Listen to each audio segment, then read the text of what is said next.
Hey folks, welcome back to the Starly Only Run. This is Datai from the future, because my past self was too lazy to commentate over this episode.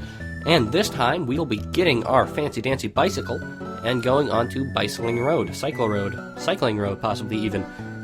Which is an idea directly cribbed from the first generation games. That's red, blue, green, yellow, fire red, leaf green, what have you. Cycling Road is basically a route that you can only access through the bicycle, except that in first generation games it was optional. You could just completely skip the bicycle if you felt like it, and, who cares? Whereas here, you do need it. You need the bicycle to go through Cycling Road, and the bicycle to go up north from Orberg. So to reach wherever that destination is, you need a bicycle going both ways. Anywho, Cycling Road in the original games was kind of a place for thugs. It was kind of like motorcycle gangs. Like, they were actual badass cyclists. But now it's just a bunch of exercise nuts, and unfortunately there aren't really many exercise nut-oriented Pokemon other than the occasional Machop. So, yeah, let's fight some dudes who have Pokemon. Ponyta I could almost see being relevant, because cyclists gotta go fast, and Ponyta also gotta go fast. So, they're somewhat relevant. But again, it's everything you've seen before. You've seen Shinx, you've seen Staravia. Have you seen Staravia? You've seen Starly. You may not have seen Staravia. You've seen Ponyta, you've seen whatever this person has. Yep, you've seen this a lot already, clearly. But overall, I don't know, it just bugs me because I feel like every new area should have something new to it, something interesting about it. And here, the interesting thing is you are forced to ride your bike. And it's not the same. The third generation games got Cycling Road really good. They did it really well.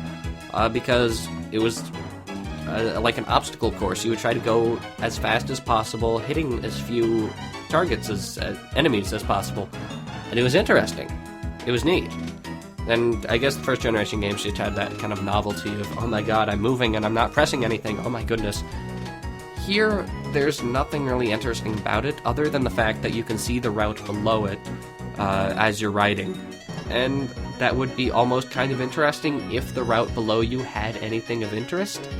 The two things of interest on that route are a cave that is hidden by Cycling Road, and a cave at the very top of Cycling Road. Like, the very top of the route, the northernmost point, so you won't really see that while you're riding. And, I really love those perspective things, where you can see other areas of the game from one point. It's something that I really loved in, like, Banjo-Kazooie. You could go up to a really high point and look out at the entire level. Here, it just doesn't happen, and it's boring. And, I really loved Diamond and Pearl when they came out, but doing these retro commentaries makes me realize these were kind of really repetitive and boring, at least these first couple routes, this first section of the game. I'm hoping that it gets better later on, but from what I recall, the most interesting route gimmicks were things that slowed you down and pissed you off.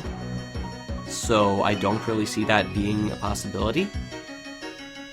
Anyway, we're still fighting... Oh my god, a Pikachu.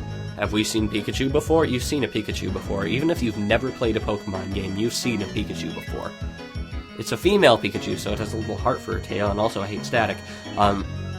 But you've seen a Pikachu before. You know exactly what a Pikachu is. And that takes care of Cycling Road. Anyway, wow, look at that text whiz by. She gives you a Versa Seeker, lets you refight trainers. I'm sure you would love to do that. Anyway, that takes care of Cycling Road, and we will take care of the route below it next time, and that takes care of that. And I will see you guys next time.